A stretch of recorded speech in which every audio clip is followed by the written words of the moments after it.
الحمد لله رب العالمين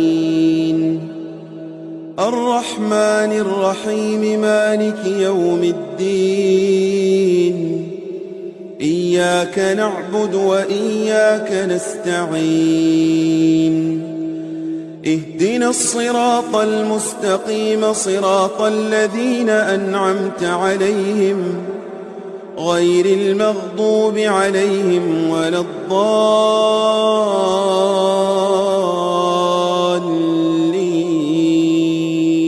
الحمد لله نحمده ونستعينه ونستغفره ونعوذ بالله من شرور أنفسنا ومن سيئات أعمالنا، من يهده الله فلا مضل له ومن يضلل فلا هادي له، وأشهد أن لا إله إلا الله وحده لا شريك له، وأشهد أن محمدا عبده ورسوله. يا أيها الذين آمنوا اتقوا الله حق تقاته ولا تموتن إلا وأنتم مسلمون.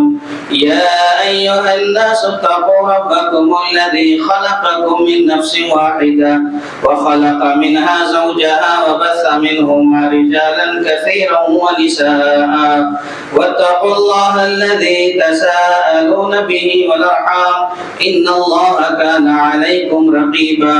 يا أيها الذين آمنوا اتقوا الله وقولوا قولا سديدا يصلح لكم أعمالكم ويغفر لكم ذنوبكم، ومن يطع الله ورسوله فقد فاز فوزا عظيما.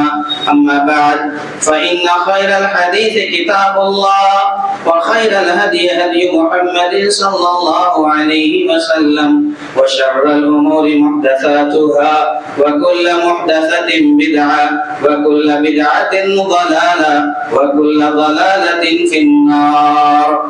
أعوذ بالله السميع العليم من الشيطان الرجيم من همزه ونفخه ونفثه. بسم الله الرحمن الرحيم. وما أعجلك عن قومك يا موسى قال هم أولئك على أثري وعجلت إليك رب لترضى. برادران اسلام، محترم بزرگوں، نوجوانوں، دوستوں اور ساتھیوں، پردہ نشین ماں اور بہنوں، ساری تعریفیں، حمد و ثنا، عظمت و بڑائی، کبریائی اس اللہ رب العالمین کے لیے ہے جو ہم سب کا خالق ہے، مالک ہے، رازق ہے، مدبر ہے، ساری کائنات کا تنہا اکیلا نظام چلانے والا ہے۔ اس کے بعد بے شمار درود و سلام نازل ہو ہم سب کے آخری نبی احمد مجتبی محمد مصطفیٰ صلی اللہ علیہ وسلم کی ذات گرامی پر، جن کی مختلف کوششوں کے نتیجے میں ہم تک دین اسلام پہنچا۔ محترم ساتھیوں، خطبہ مسنونہ کے بعد میں نے آپ کے روبرو سورہ طٰہٰ کی ایک آیت پڑھی ہے۔ اس آیت میں اللہ تبارک و تعالی نے موسیٰ علیہ السلام سے ایک سوال کیا ہے اور موسیٰ علیہ السلام نے اس کا جواب دیا ہے۔ سوال یہ ہے، اللہ نے کہا موسیٰ تمہیں تمہاری قوم سے کس بات نے مجبور کیا جلدی ہمارے تک پہنچنے میں؟ تو موسیٰ علیہ السلام نے جواب دیا، اللہ میری قوم بس میرے پیچھے ہی ہے، وہ آ رہی ہے، اور میں نے جو جلدی کی ہے اس لیے تاکہ تم مجھ سے راضی ہو جا۔ میرے بھائیوں، یہ آیت سورہ طٰہٰ کی ہے۔ اس کا پس منظر یہ ہے کہ اللہ تبارک و تعالی نے موسیٰ علیہ السلام کو کوہ طور پر بلایا تھا۔ مفسرین کرام کا کہنا ہے کہ اللہ تعالیٰ نے کوہ طور کو فکس کیا تھا کہ یہاں آئیں گے، یہاں ان کو توریت بھی دی جائے گی، ساری چیزیں جو مفسرین ذکر کرتے وہ ہے۔ تو بہرکیف موسیٰ علیہ السلام کو کوہ طور جانا تھا، تو موسیٰ علیہ السلام بنی اسرائیل میں سے 70 افراد کو لے کر، اپنی قوم کے 70 افراد کو لے کر کوہ طور کی طرف جا رہے تھے۔ اب جا رہے تھے، نکلے تو ساتھ میں تھے، لیکن موسیٰ علیہ السلام پہلے پہنچ گئے کوہ طور۔ تو اللہ تعالیٰ نے پوچھا موسیٰ علیہ السلام سے کہ موسیٰ کیا بات ہے، تم اپنے قوم کے مقابلے میں یہاں جلدی آ گئے، بڑی تیزی کی تم نے، بڑی جلدی دکھائی تم نے یہاں پہنچنے میں، کیا بات ہے؟ موسیٰ علیہ السلام نے کہا، اے اللہ میری قوم زیادہ پیچھے نہیں، بس میرے پیچھے ہی آ رہے ہو، اور میں نے جو جلدی کی ہے رب ذوالجلال، اس کا مقصد صرف یہ ہے تاکہ تو مجھ سے راضی ہو جا، مجھ سے خوش ہو جا، بس یہی میرا مقصد ہے۔ میرے بھائیوں، یہ آیت ہمیں بتا رہی ہے موسیٰ علیہ السلام کا یہ جو کردار ہے، یہ آیت جو ہم نے ابھی آپ کے سامنے رکھی ہے، اس میں ویسے تو کئی دروس ہیں، کئی عبر ہیں، مفسرین نے الگ الگ نکات بیان کیے ہیں، لیکن اس میں جو خاص بات مجھے آپ سے کرنی ہے وہ یہ کہ موسیٰ علیہ السلام کا جو انداز تھا وہ کیا تھا؟ رب سے بات کرنے کا، رب سے ملاقات کرنے کا، اس میں انہوں نے بہت جلدی کی، بڑی تیزی دکھائی۔ تو اس سے اہل علم نے یہ استدلال کیا اور مفسرین کرام نے کہا کہ ہر مسلمان کو چاہیے کہ نیکی کے معاملے میں، خیر کے کاموں میں ہمیشہ جلدی کرنا چاہیے، کسی کا انتظار نہ کرو۔ اللہ نے موقع دے دیا، فراہم کر دیا، آگے بڑھ جاؤ، صف اول میں آؤ، مقابلہ کرو، مسابقہ کرو، جلد بازی کرو نیکی کے کاموں میں، خیر کے کاموں میں۔ اور پہلے نبی محمد رسول اللہ صلی اللہ علیہ وسلم نے یہاں تک کہا بادروا بالاعمال فتنا، کہ تم نیکی کرنے میں، اعمال کرنے میں جلدی کرو فتنے آنے سے پہلے۔ یعنی ایسا فتنہ آئے گا جو رات کی، سخت رات کی تاریکی سے زیادہ اندھیرے میں ہوگا، ایسا فتنہ ہوگا کہ صبح ایک شخص مومن ہوگا، شام میں کافر ہو جائے گا، شام میں مومن ہوگا، صبح میں کافر ہو جائے گا۔ ایسے فتنوں کے حالات میں تم فتنے آنے سے پہلے یا فتنوں کے دور میں نیکی کرنے میں، خیر کا کام کرنے میں جلدی کرو، آگے بڑھو۔ یہ پیارے نبی محمد رسول اللہ صلی اللہ علیہ وسلم کا فرمان ہے۔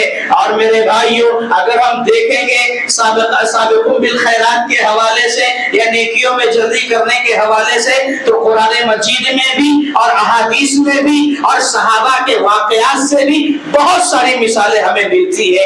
ایک اور آیت ہے سورہ فاطر کی، اس میں تو یہاں تک بتایا گیا، یہ کہا گیا کہ جو نیکی کے کام میں آگے بڑھتا ہے، سبقت کرتا ہے، جلدی کرتا ہے، تو یہ سمجھ کر چلو اس پر اللہ کا خصوصی فضل ہے۔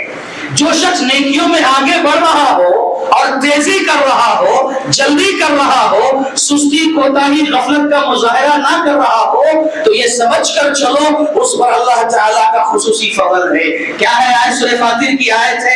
اللہ نے فرمایا ثم اورثنا الكتاب الذين اصطفينا من عبادنا فمنهم ظالم لنفسه ومنهم مقتصد ومنهم سابق بالخيرات باذن الله ذلك هو الفضل الكبير۔ اس امت کے اندر تین طبقے ہیں۔ قرآن پانے کے بعد امت تین حصوں میں تقسیم ہو گئی ہے۔ اس امت کا ایک طبقہ جو قابل تعریف ہے، پہلے نمبر پر ہے، وہ کون سا طبقہ ہے؟ منهم سابق بالخيرات باذن الله، جو اللہ کی توفیق سے خیر کے کاموں میں، نیکی کے کاموں میں سبقت کرنے والا، آگے بڑھنے والا، مقابلہ کرنے والا، جلدی کرنے والا ہے۔ اور کہا آگے جس کسی کو یہ سعادت نصیب ہو جائے نیکیوں میں آگے بڑھنے کی، جلدی کرنے کی، تو سمجھ لو اس پر اللہ کا خصوصی فضل ہے۔ ذالک هو الفضل الکبیر، بہت بڑا فضل ہے اللہ تبارک و تعالیٰ کا۔ اس کو میں آپ کو ایک حدیث کے ذریعے سمجھاتا ہوں۔ پیارے نبی محمد رسول اللہ صلی اللہ علیہ وسلم کے پاس کچھ صحابہ آئے، اور یہ صحابہ وہ تھے جو مالی اعتبار سے کمزور تھے، غریب صحابہ تھے۔ آئے اللہ کے نبی صلی اللہ علیہ وسلم کے پاس اور کہنے لگے اے اللہ کے نبی، ہمارے پاس ایک الجھن ہے، ایک پریشانی ہے۔ کیا ہے؟ اے اللہ کے نبی، ہمارے کچھ صحابہ، کچھ ساتھی مالدار ہیں، ہم غریب ہیں، ہم بھی نماز پڑھتے ہیں، وہ بھی نماز پڑھتے ہیں، یہاں ہم برابر ہیں، ہم بھی روزہ رکھتے ہیں، وہ بھی روزہ رکھتے ہیں، اللہ کے نبی یہ بھی چل رہا ہے، یہاں بھی برابر ہے، لیکن اے اللہ کے نبی صلی اللہ علیہ وسلم، ہمارے وہ صحابہ جو مالدار ہیں، وہ اپنا مال اللہ کے راستے میں خرچ کر کے، اپنا مال اللہ کے راستے میں دے کر کے یتیموں، بیواؤں، مسکینوں، ضرورت مندوں، جہاں جہاں ضرورت پڑتی ہے اللہ یہ لوگ خرچ کرتے ہیں، اور یہ لوگ اپنا مال خرچ کرنے کی وجہ سے ہم لوگوں سے نیکیوں میں آگے بڑھ رہے ہیں۔ اللہ کے نبی یہی ایک الجھن ہے، ہم ان کا مقابلہ نہیں کر پا رہے ہیں، ہم ان کا مسابقہ نہیں کر پا رہے ہیں، کیا کریں؟ یہ پریشانی ہے، وہ نیکیوں میں ہم سے آگے بڑھ رہے ہیں۔ پیارے نبی محمد رسول اللہ صلی اللہ علیہ وسلم نے اپنے صحابہ کا جب یہ ذوق دیکھا، جذبہ دیکھا، تو کہا اے میرے صحابہ سنو، میں تمہیں ایک وظیفہ بتاتا ہوں، ایک عمل بتاتا ہوں، اگر تم یہ کرنے لگو گے تو صحابہ جو مال خرچ کر کے نیکیاں کما رہے ہیں، تم یہ کر لو گے تو تم ان کا مقابلہ کر لے جاؤ گے۔ کیا کہا؟ ہم جو نماز کے بعد پڑھتے ہیں 33 مرتبہ سبحان اللہ، الحمدللہ، اللہ اکبر، یہ جو کلمات ہیں، اللہ کے نبی محمد رسول اللہ صلی اللہ علیہ وسلم نے کہا ان کلمات کو، ان الفاظ کو تم اپنی زبان سے دوہرایا کرو، پڑھا کرو۔ جب یہ عمل تم کرو گے اس کا فائدہ یہ ہوگا کہ مالدار صحابہ جو مال خرچ کر کے نیکیاں کما رہے، تم ان کے پاس پہنچ جاؤ گے، ان کا مقابلہ کرنے لگ جاؤ گے۔ یہ صحابہ خوش ہو گئے، خوشی خوشی گھر پہنچے، اور گھر جانے کے بعد صحابہ نے عمل شروع کر دیا، عمل ہونے لگا، سلسلہ آگے بڑھا، رفتہ رفتہ، آہستہ آہستہ یہ بات، یہ خبر پہنچ گئی مالدار صحابہ تک۔ مالدار صحابہ بھی کہاں چوکنے والے تھے، صحابہ کی مقدس جماعت تھی، وہ نیکیوں میں تو مقابلہ کرنے والے تھے، وہ نیکیوں میں تو آگے بڑھنے والے تھے۔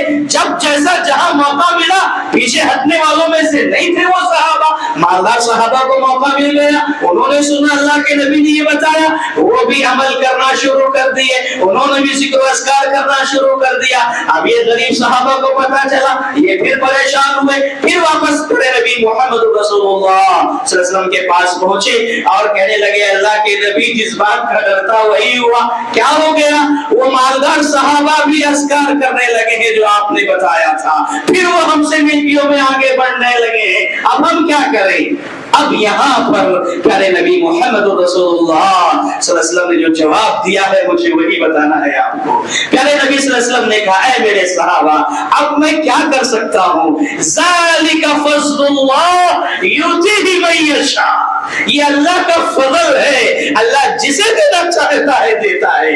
تو اے مالداروں، اے صاحب حیثیت و ثروت جن کو اللہ نے مال دیا ہے، اللہ کی قسم ہے یہ سمجھ کر چلو کہ اللہ کی طرف سے آپ کو یہ خصوصی گفٹ ملا ہے، خصوصی انعام ملا ہے، اللہ کی طرف سے تحفہ ہے، عطیہ ہے، انعام ہے۔ اگر آپ کو مال ملا ہے، آپ اپنا مال اللہ کے راستوں میں خرچ کر کے غریب لوگوں سے آگے بڑھ سکتے ہو نیکیوں میں، سبحان اللہ۔ تو میرے بھائیوں، میں جو کہنا چاہ رہا تھا وہ یہی کہ نیکی کے کاموں میں آگے بڑھتا ہے جو، یہ سمجھ کر چلو کہ اس پر اللہ کا خصوصی فضل ہے، ذالک هو الفضل الکبیر، اور جس کسی کو اللہ توفیق دے گا وہی وہ اس کام میں آگے بڑھے گا۔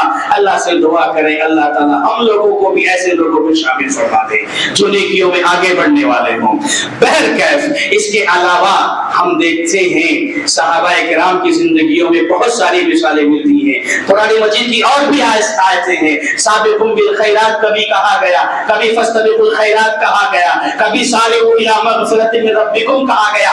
ایسی کئی آیتیں آپ کو ملیں گی، اگر میں صرف آیات کی وضاحت کرنا شروع کر دوں وہ ختم ہو جائے گا، لیکن مجھے کچھ اور باتیں بھی آپ کے سامنے رکھنی ہے۔ تو بہرکیف صحابہ کی زندگیوں میں ہم چلتے ہیں، صحابہ کی زندگیوں کو دیکھتے ہیں کہ وہ نیکیوں کے معاملے میں، خیر کے کاموں کے معاملے میں کس قدر جو ہے انقلابی قدم اٹھایا کرتے تھے اور کس قدر آگے بڑھنے کی کوشش کیا کرتے تھے۔ ایک موقع ایسا آیا میرے بھائیوں، دنیا کی سب سے بڑی عبادت، سب سے بڑی نیکی کا موقع آیا۔